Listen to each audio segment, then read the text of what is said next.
Santos, juga ada Bu Maya Hugeng. Saya mau nanya dulu nih, kira-kira jam segini tuh yang paling riweh itu siapa kira-kira? Hari ini jam segini yang paling riweh siapa? Selain kita bertiga ya, berempat sama Bung Heri. Bisa jawab kira-kira siapa? Biasanya mama ya, mama di rumah biasanya lagi ribet nih ngurusin anak-anak sekolah, nyiapin makan dan macam-macam, benar ya Pak? Betul sekali. Waktunya ngopi nih.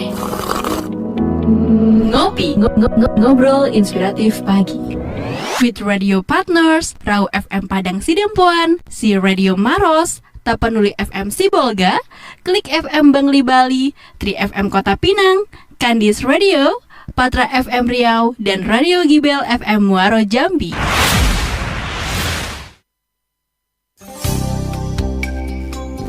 Bener Bu Maya jawabannya. Karena tiap hari Senin kita nggak akan jauh-jauh ngobrolin tentang tema parenting, antara pendidikan anak berserta juga orang tuanya. Dan kali ini seru sekali, kalau biasanya satu orang nih ya teman saya, sekarang ada dua sekaligus. Pak Yusantos MM CCHTCI. Betul ya Pak? Betul. Betul ya. Selamat pagi semua. Ya. Gelarnya panjang, takut saya salah ngomong. Betul ya. Terus juga ada Bu Maya Hugeng MPSI psikolog, bener ya? Ya, selamat pagi. Selamat pagi, baik. Beliau berdua adalah yang ahli di bidang NLP. Tadi saya sempat nanya nih, NLP itu apa ya? Saya taunya LP. Ternyata bukan, ini bahasa Inggris. Oh, baik. LP lauk pauk gitu ya. Jadi ini adalah pakarnya NLP. Jadi kita hari ini akan ngobrolin seputar preview ilmu pikiran untuk ngatasin permasalahan anak, dan itu basisnya NLP dan juga hipnoterapi. Tapi sebelum kita ngobrol jauh nih, kayak saya sendiri nih mungkin belum terlalu paham ya, atau Sobat Prima mungkin sama. Sebenarnya NLP sendiri, hipnoterapi itu apa sih? Bu Maya boleh, Pak Yus boleh, silakan. Ya, Pak Yus ya. Bu Maya silakan. Oh, iya, Boleh. saya Atau sweet dulu. ya, Enggak usah. Iya. Sebelumnya perkenalkan, saya Maya Hugeng, saya psikolog dan saya berpartner dengan Pak Yusantos. Selamat Guru pagi. saya, trainer saya di bidang NLP dan hipnoterapi. Saya banyak belajar dari beliau. Jadi pertama kali saya belajar NLP. Jadi NLP itu Neuro Linguistic Programming. Nanti jelasnya kita bahas lebih lanjut. Dan hipnoterapi adalah sebuah ilmu yang juga menggunakan kata-kata, sugesti yang bisa menuntun kita untuk mencapai goal yang kita mau. Oke. Nah, sebelum kita berbagi, saya perkenalkan dulu, ini Pak Yus ya, Pak Yus. Selamat pagi. Yang mengajarkan saya bagaimana NLP dan hipnoterapi mengubah hidup saya. Wah. Mulai dari NLP itu membuat saya menjadi lebih pintar, belajar lebih mudah, karena dulu saya hampir nggak lulus SMA ya, soalnya pas itu cara belajar saya salah mungkin dan nggak males-malesan, sama mungkin dengan ibu-ibu yang di rumah anaknya malas-malasan belajar, sukanya main game, sama kayak saya dulu mungkin ya, saya suka main komputer, main game, Pokemon sih zaman saya dulu, nggak tahu kalau zaman Pak Yus apa. Ya, terus kemudian saya juga dulu sempat gemuk ya, berat badan saya 83 kilo. Terus sekarang saya berat badan dalam waktu kurang lebih 6 bulan saya bisa turun sekitar 20 kilo. Itu semua menggunakan teknik-teknik NLP dan hipnoterapi yang diajarkan oleh Pak Yusantos ini. Ini saya nggak percaya loh tadi nih. Nggak percaya Waktu ya? cerita, nggak mungkin masa bisa gemuk Iya, kalau segini. nggak percaya bisa lihat website lah. Oh, iya. Cari nama saya mungkin keluar. Ya, Before ini. after ya, before after. Ada Before di website, afternya iya. ada. Iya Pak Oke. Yus. Iya. Jadi kalau boleh ditambahkan, Boleh. intinya NLP itu Neuro Linguistic Programming. Hipnoterapi juga itu satu metode untuk perubahan diri dari dalam. Jadi potensi pikiran manusia ini kan luar biasa. Cuma sekolah kita ini kan tidak mengajarkan gimana sih memprogram pikiran, bagaimana sih mencapai sesuatu dengan potensi pikiran yang luar biasa. Nah, dua tools ini, baik hipnoterapi maupun Neuro Linguistic Programming, bisa membantu. Jadi tools ibaratnya bahasa untuk memprogram pikiran siapapun, pikiran seseorang untuk mencapai sesuatu yang diinginkan. Itu intinya sebetulnya. Ada banyak macam-macam yang bisa kita utilisasi melalui NLP dan hipnoterapi. Intinya adalah mendapatkan apa yang diinginkan seseorang itu. Oke, salah satu cara untuk mendapatkan apa yang diinginkan seseorang ini nih penting nih. Tapi di sela-sela ini saya mau ngasih tahu juga Sahabat Prima nih, Aduh, kok pengen tanya ya. Sabar. Silakan aja disiapin teksnya sekarang, pakai teks WA aja ya. Sementara kita pakai teks WA aja. Silakan disiapin pertanyaannya di 0811 301 038. Sekali lagi 0811 301 038.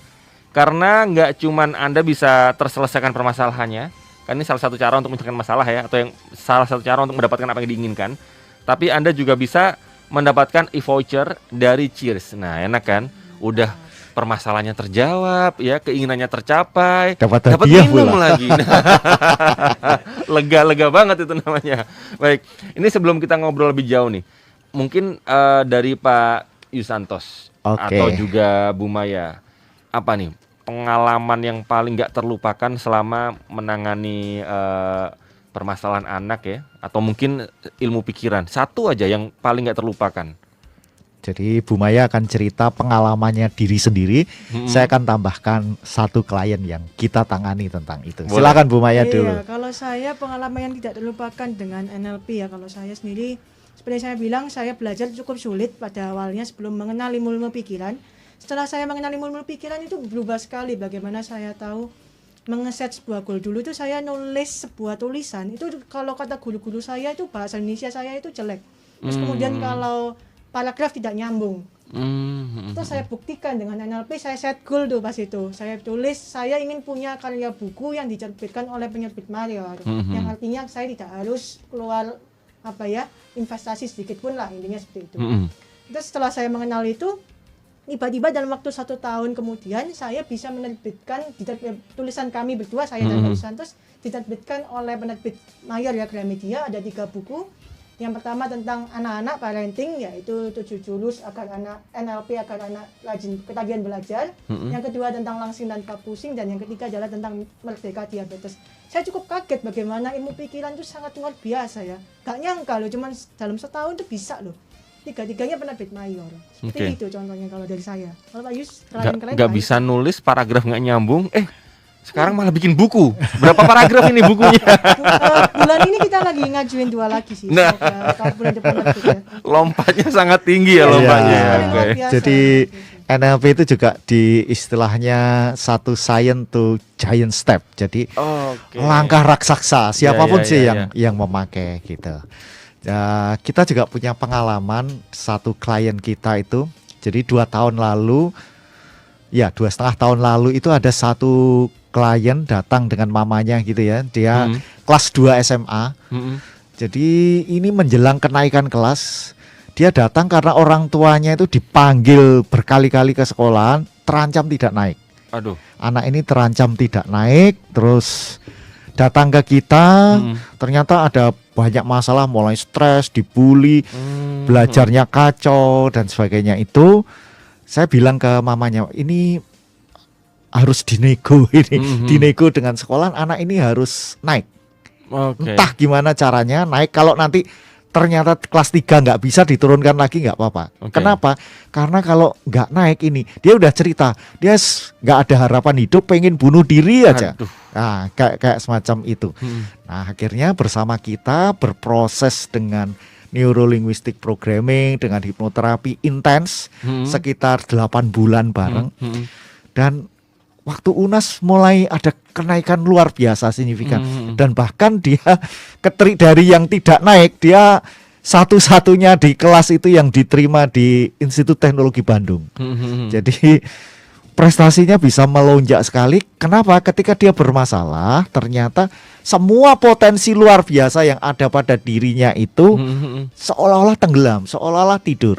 Nah, dengan neurolinguistic programming, dengan NLP kita bantu supaya dia bisa bangunkan potensi yang luar biasanya itu. Dan ya diterima di ITB ya selancar-lancar begitu saja.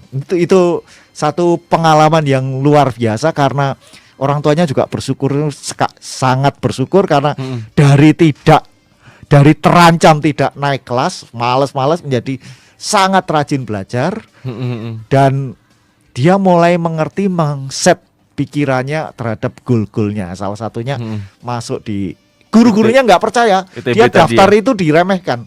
Isok ta gitu. Gitu. Ternyata dia malah satu-satunya dari sekolah dari kelas-kelasnya dia itu yang bisa tembus di ITB. Oke, dan terancam bunuh diri pula tadi ya Pak ya? Iya, betul. Tapi ini kan saya sempat wah ini kok kayaknya susah ya. Tapi bisa nggak sih ini kita semua belajar, kalau misalnya mungkin sama Pak Yus kita belajar bareng, dikasih tahu cara-caranya, itu semua orang bisa nggak sih, atau cuman orang-orang pilihan aja? Misalnya kayak tadi kayak Bu Maya, apakah itu contoh orang pilihan aja, atau mungkin yang tadi ITB orang tertentu aja, atau mungkin semua orang bisa nggak sih kalau kita belajar ini? Intinya asal orang itu mau, karena ini sains, ada metodenya, bisa diajarkan, semua belajar juga bisa. Bahkan banyak nyuwun sewu di klien-klien kita itu malah yang IQ-nya di bawah itu ya. Istilahnya jongkok ya Pak? Iya, sangat jongkok itu. Ternyata ketika diajari teknik-teknik mempotensikan, misalnya IQ-nya 90 kalau ukuran gitu ya. Kalau 90 ini ternyata dipakai semua, mungkin jauh lebih bagus dibandingkan orang yang normal 115 tapi cuma dipakai 75%. Oh, kurang maksimal pemakaian. Nah, seperti itu. Bahkan dari riset-riset sederhana yang kita lakukan, dengan mempelajari ini kalau diukur IQ-nya bisa meningkat semacam itu. Baik. Jadi, meskipun ini secara keilmuan mungkin ada yang kontroversi, ada yang bilang IQ nggak bisa meningkat. Ini ya, tapi ternyata dari pengalaman empiris, pengalaman lapangan kita, setelah mempelajari beberapa saat, semua orang juga bisa, pasti ada kenaikan yang signifikan. Bisa, ternyata semuanya bisa, tinggal kitanya mau atau enggak mungkin gitu ya Pak. Betul. Nah ini sahabat Prima nih, tenang ya, abis ini terus cara gimana, tenang. Ini abis ini kita masuk ke sesi 2. Di sini nanti Pak Yus Santos juga Pak Bu Maya Hugeng akan kasih beberapa jurus NLP Plus nih. Kira-kira gimana yang pertama yang bisa kita lakukan, tetap di Prima Radio di Ngopi. Sekaligus sahabat Prima bisa nih langsung aja sambil kirim ke WA. Jadi kita buka sesi pertanyaan, atau mungkin lebih tanya ke tips atau apa, boleh silakan di 0811 301038 0811 301038, dipersembahkan oleh Cheers, dan nggak cuma nanya ya, nanti akan dapat e-voucher dari Cheers. Jadi enak nih, udah solusinya ketemu ya, hausnya juga hilang nanti. Tetap di Ngopi, ngobrol inspiratif pagi sampai nanti jam 10 pagi. Ini namanya Riko, dia nanya, apakah ini tuh apa? Maksudnya NLP sama hipnoterapi. Mungkin nulisnya susah. Apakah ini tuh aman untuk seluruh usia anak? Misalnya apakah mungkin tadi dengarnya kan Bu Maya dengan contoh yang ITB tadi kan mungkin SMA sama kuliah betul. Apakah ini aman untuk seluruh usia anak? Dia nggak jelasin anaknya usia berapa. Ini saya kira-kira ya, mungkin anaknya ya bisa TK, bisa SD, bisa playgroup mungkin. Nah, betul. Gimana nih Pak Bu Maya atau Pak Yus? Jadi sebetulnya untuk penggunaan ini itu tidak hanya anak, malah janin itu bisa. Jadi di kandungan usia setelah 3 bulan itu program ini bisa dijalankan. Jadi sampai dengan ya manula gitu ya. Segala umur aman, semuanya aman, asal memang harus belajar caranya, tahu caranya. Ibaratnya seperti itu. Jawabannya Pak Yus ini singkat ya. Pertanyaannya berlaku untuk anak, tapi jawabannya malah janin aja bisa. Nah, berarti semuanya bisa. Betul. Baik, ini sekarang kita langsung masuk aja nih Pak Yus. Iya. Untuk ini kan sesi kedua, kita akan ngomong tentang atau ngobrol tentang NLP plus ada satu jurus yang mau dibagi ke sahabat Prima. Mungkin ada sesi juga praktek ngobrol diskusinya juga ya, mungkin ya. Iya. Silakan Bu Maya atau Pak Yus. Silakan Bu Maya dulu. Boleh. Jadi NLP tadi kan kami sudah bilang kalau itu adalah Neuro Linguistic Programming. Kita akan bahas 4 pilar yang biasanya kita gunakan sebagai pedoman dasar ketika kita menggunakan jurus-jurus NLP. Yang pertama adalah rapport. Rapport adalah menjalin kedekatan sama diri sendiri ataupun sama orang lain. Jadi kita harus tahu diri kita itu kayak apa, maunya apa, kayak gitu kan. Sama orang lain juga kita harus tahu orang lain itu kira-kira kalau gerak kayak apa dan macam-macam. Jadi kita harus dekat juga sama orang lain supaya kita tahu maunya apa. Karena kalau nggak tahu maunya apa, nggak kenal diri sendiri ataupun nggak kenal orang lain, maksa nanti maunya kan gitu. Terus yang kedua adalah outcome. Jadi kita harus tahu maunya itu persisnya seperti apa. Karena kalau misalnya nggak persis atau nggak nggak tepat gitu ya. Misalnya saya mau berlimpah, saya mau sehat misalnya paling gampang. Besok saya nggak di rumah sakit juga anggapannya sehat, betul kan? Nah, jadi outcome thinkingnya itu, outcome-nya itu harus jelas. Mau hasilnya itu apa. Terus yang ketiga adalah behavior flexibility. Jadi bagaimana kita itu melakukan sesuatu harus fleksibel. Kita punya banyak macam-macam alternatif pilihan cara. Intinya seperti itu. Jadi misalnya nanti kita pakai jurus NLP, 1 nggak berhasil, 2, 3 jurus berikutnya. Kita rampel, kita gabungkan masing-masing jurus sampai itu berhasil. Jadi nggak usah terlalu dipikir yang mana yang paling berhasil ataupun yang nggak berhasil, terserah. Intinya kita harus punya fleksibel. Dan yang terakhir adalah sensory acuity. Sensory acuity ini berkaitan dengan neuro linguistic programming sangat banyak. Jadi neuro itu kan syaraf ya. Jadi itu kita menerima semua informasi dari luar, dari lingkungan sekitar kita, itu kan masuk ke dalam semua saraf kita. Jadi mata, kulit, terus kemudian pendengaran dan macam-macamnya itu kan masuk ke 5 indera kita. Terus kemudian diproses dalam pikiran kita berupa bahasa, betul?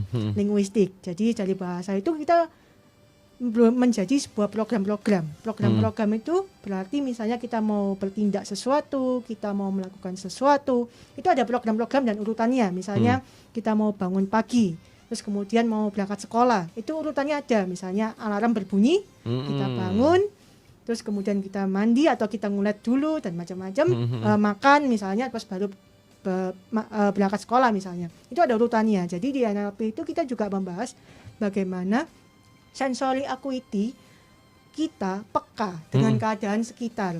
Jadi kita tahu ketika misalnya, oh orang tua saya lagi sedih ya, itu mukanya kayak gini. Misalnya, oh anak saya lagi nggak mood ya, itu mukanya kayak gini. Terus ada anak saya mau nakal apa, kita tuh bisa tahu. Kita harus melatih memang, karena nggak bisa tiba-tiba. Jadi 4 pilar itu yang kita gunakan ketika kita mau menggunakan jurus-jurus NLP. Jadi kita harus tahu dulu persisnya kitanya maunya apa.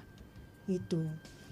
Kalau kita misalnya mau tanya, oke, kita praktek saya sekarang, kita mau praktek apa? Oke, jadi NLP itu pada dasarnya paling besar kita membahas ilmu tentang modeling. Tahu ya modeling. Jadi modeling adalah bagaimana kita meniru, mencontoh. Nah, yang mau dicontoh apa? Bisa orang lain yang sudah sukses misalnya.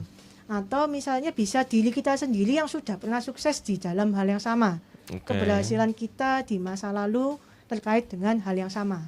Oke, jadi misalnya pendengar sekarang mau menggunakan jurus NLP, saya bagikan satu ya. Oke, sekarang Bapak Ibu atau rekan-rekan pikirkan satu hal yang ingin ditingkatkan dari dalam diri. Oke, saya juga ikut boleh ya? Boleh dong. Oh iya. Macak jadi pendengar sahabat Prima. Boleh dong, kopi kalau enggak coba. Iya. Kan? Oke, saya juga ikut nih. Oke, sudah ya, dibayangkan diri Anda yang ingin Anda capai. Bayangkan, lihat, dengar, dan rasakan diri Anda yang ingin Anda capai. Kalau misalnya nggak ketemu, bisa dibayangkan orang lain yang menurut Anda ingin menjadi seperti orang itu. Di bidang keahliannya atau di bidang pemikirannya. Bebas. Oke, pikirkan dulu benar-benar dan baik-baik.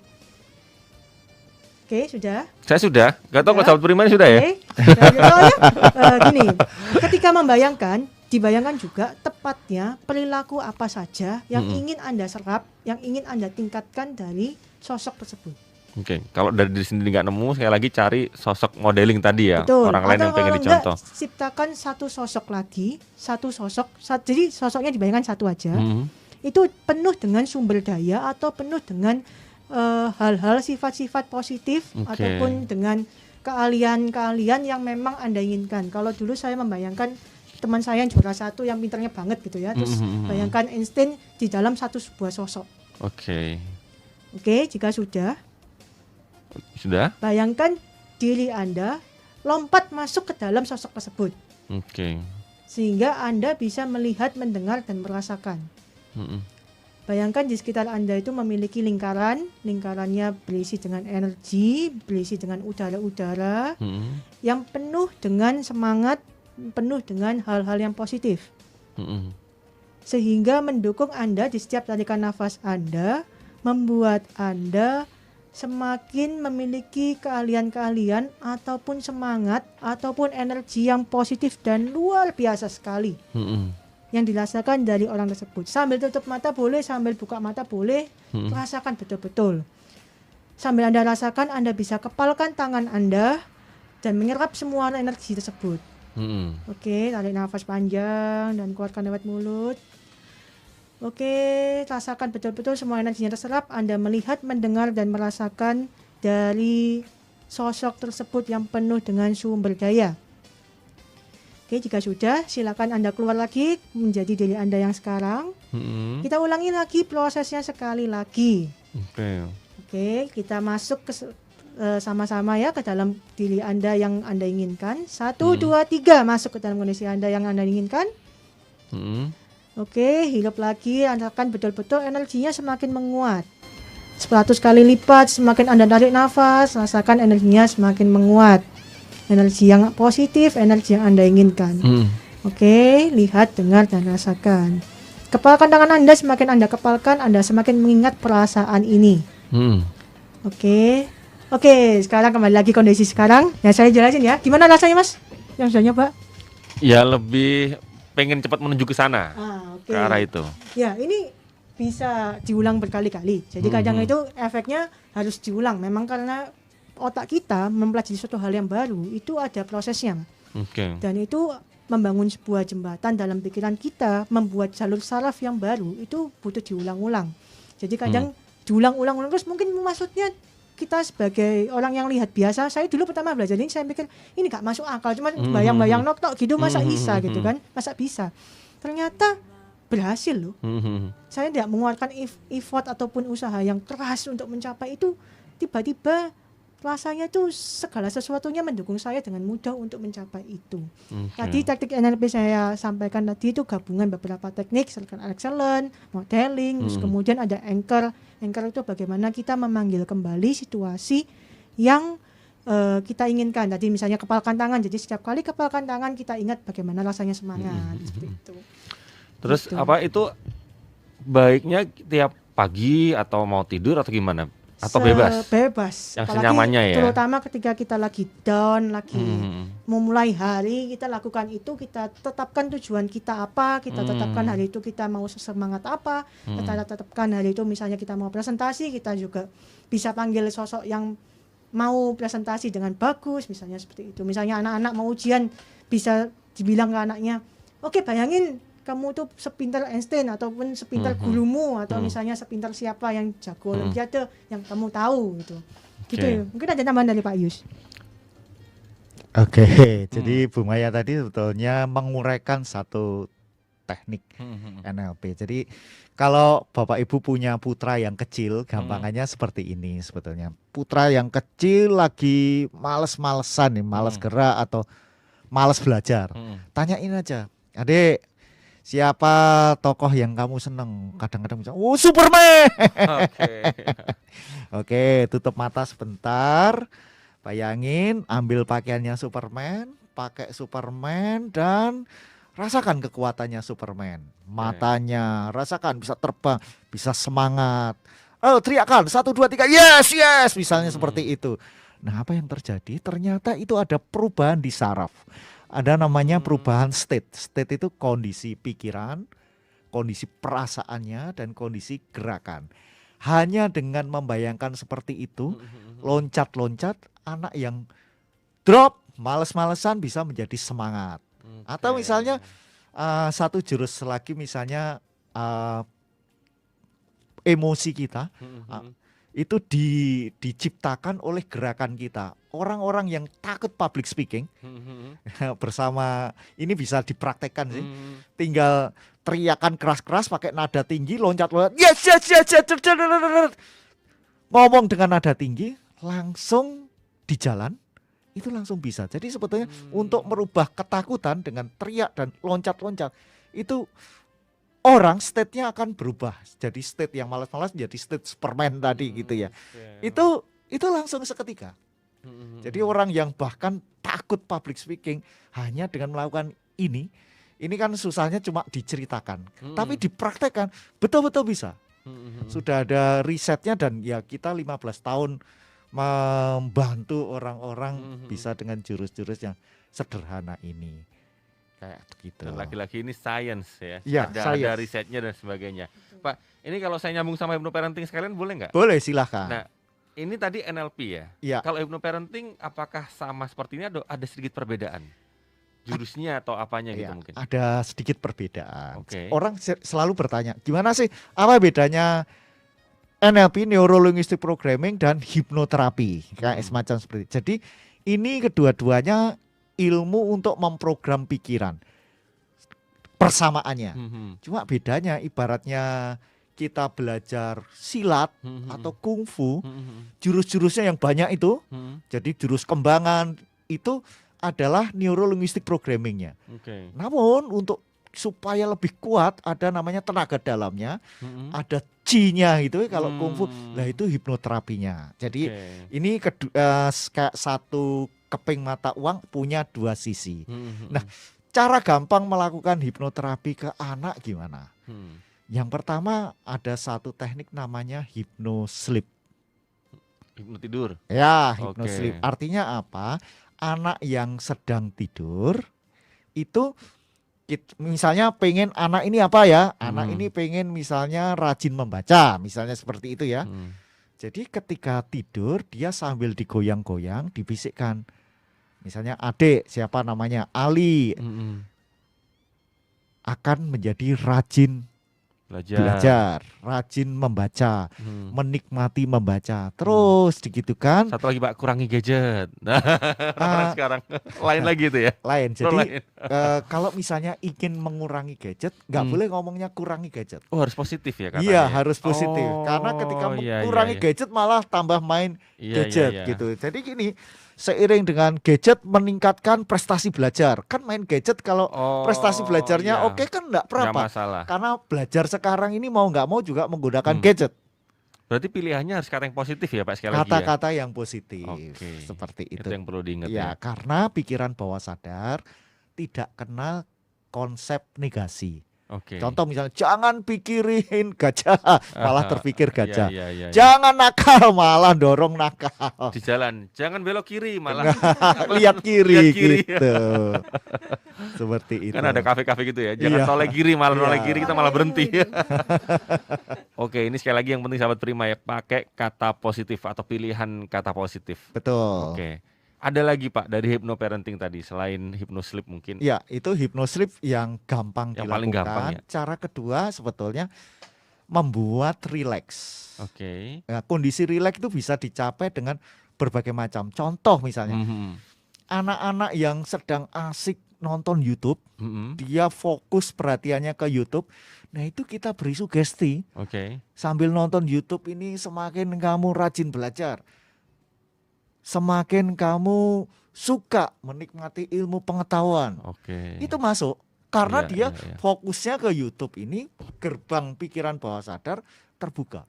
Jadi yang dipilih channelnya sesuai dengan yang positif-positif tadi ya Pak? Betul. Jadi kontennya harus positif, namun konteksnya cara menyampaikan bisa pas waktu tidur, bisa pas dia fokus, bisa disuruh membayangkan bayangkan Superman merem tadi. Dan tentu pakai hipnoterapi konvensional juga bisa. Jadi direlaksasikan yang waktu panjang. Cuma kalau yang terakhir ini harus belajar. Tapi yang tadi semua itu sehari-hari semua.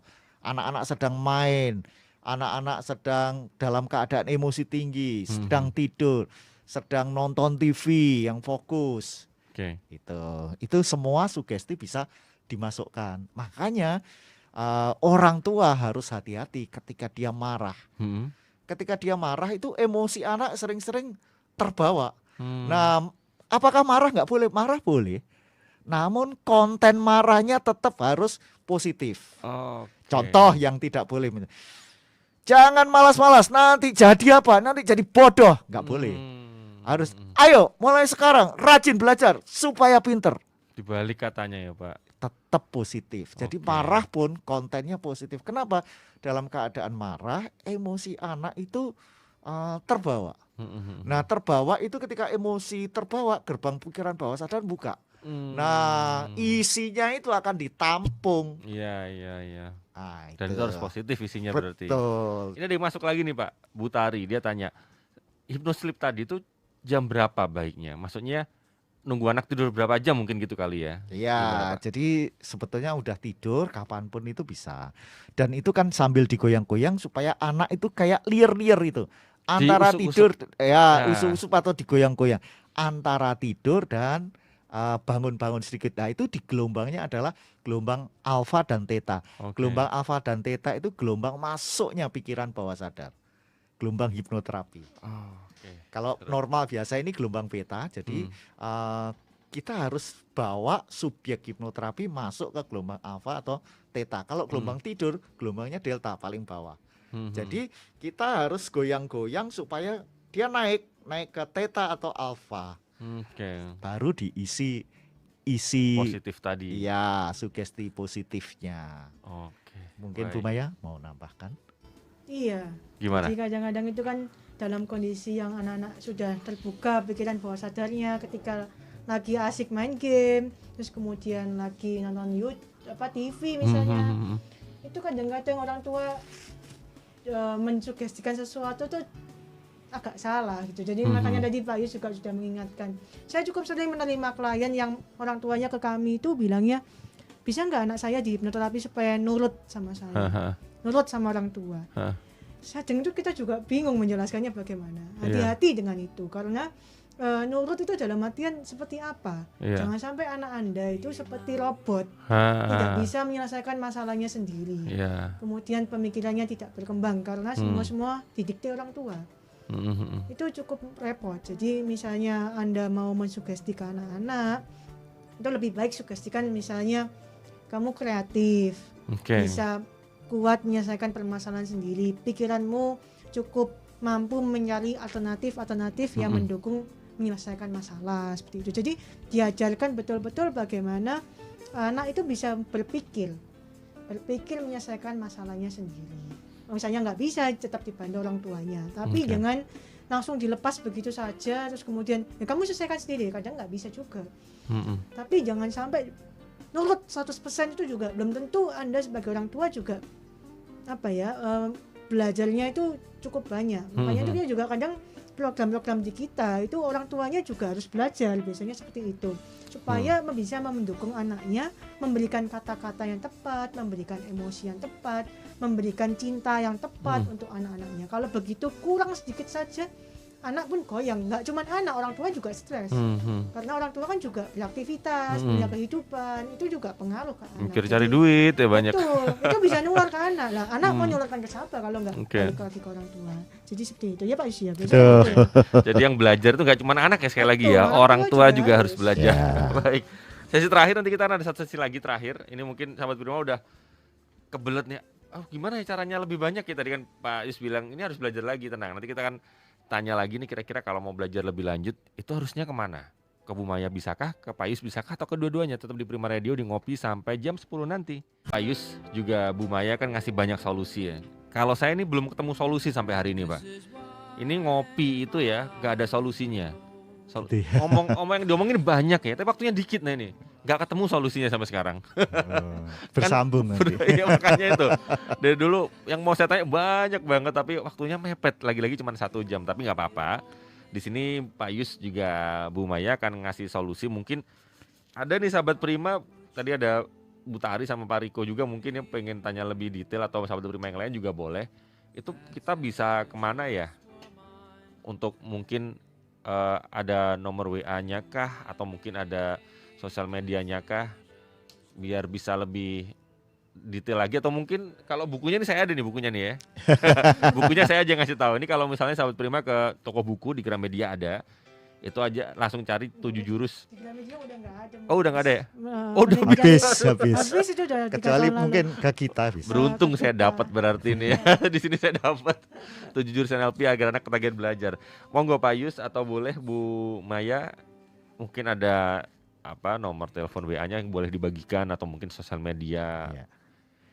Oke, kalau belajar sih bisa ke kita, saya ngajar saya dan Bu Maya, dan kebetulan selama masa COVID ini kita ada banyak pembelajaran secara online. Jadi diakses dimanapun bisa. Namun kalau misalnya untuk anak-anak nggak sempat belajar begitu ya orang tuanya, kami menyediakan satu program instan. Jadi program yang kita buat, kita rekam khusus untuk anak-anak. Misalnya anak-anak bisa rajin membaca, memudahkan memori, misalnya punya mental juara, mengatasi stres-stres selama belajar, memotivasi. Itu ada sekitar 12 jurus plus bukunya itu. Jadi nanti bukunya dikirim, buku 7 jurus untuk menjadikan anak ketagihan belajar itu ya. Dikirim ke rumah sekaligus kalau pesan programnya itu bisa. Kenapa? Karena kita bisa manfaatkan waktu tidur anak-anak itu dengan diisi program di pikiran bawah sadarnya, program-program yang mendukung itu, semacam itu. Silakan Bu Maya nambahkan. Iya, karena itu namanya kita audioterapi Pak Yus ya. Iya, betul. Plus pembelajaran. Jadi kalau mau belajar banyak sih sarananya. Kalau misalnya mau lebih mudah, saya dulu juga berpikir pada awalnya saya mempelajari seperti ini, saya pikir cuma baca buku saja bisa, ya. Atau misalnya cuma yang sekilas-sekilas, talkshow saja bisa. Tapi kenyataannya kadang kita butuh orang lain yang bisa membimbing dengan jangka panjang, dengan cukup intens. Nah, kalau di Surabaya ini kebetulan saya tahunya Pak Yusantos pas itu, karena beliau juga terima yang cukup jangka panjang, jadi nggak sekali lepas. Jadi pembacaan kita cukup intens, jadi kita benar-benar pantau sampai goalnya tercapai. Bisa juga di tempat lain juga nggak masalah sih. Tapi kalau misalnya kita ya itu yang kita tawarkan. Kalau misalnya kita di Google, kita Alpha Omega NLP and Hypno Center ya kalau di Google. Alpha Omega NLP and Hypno Center. Atau diklik aja Maya Hugeng Yusantos itu bisa. Baik, langsung di Google keluar nanti atas sendiri. Tapi kalau mau menghubungi WhatsApp kita atau telepon kita bisa. Itu di nomor 081 777 7-nya 3 kali 4124. Diulang sekali lagi boleh Pak? Ketinggalan. 081 777 4124. Baik. Terima kasih Pak Yusantos juga Bu Maya Hugeng. Ini udah masih banyak, terutama saya sendiri ya. jadi saya jadi macak pendengar tadi biar tahu juga caranya. Saya udah dapat bukunya juga. Tadi kalau sahabat Prima mungkin belum dapat bukunya, itu bisa menghubungi juga di sana, nanti kan dapat bukunya. Kalau saya udah dapat, jadi nggak perlu menghubungi, udah dapat bukunya. Semoga ini bukan pertemuan pertama dan terakhir gitu ya. Jangan dong Pak, pertama aja, terakhirnya jangan ya. Pertama aja cukup. Baik, sehat-sehat terus Pak Yusantos. Bu Maya juga sehat-sehat terus, juga sahabat Prima sehat-sehat, tetap jaga protokol kesehatan ya, karena sekarang kita hidup di zaman yang berbeda dari zaman-zaman sebelumnya. Saya Oktavian Nugraha pamit. Selamat pagi dan selamat beraktivitas.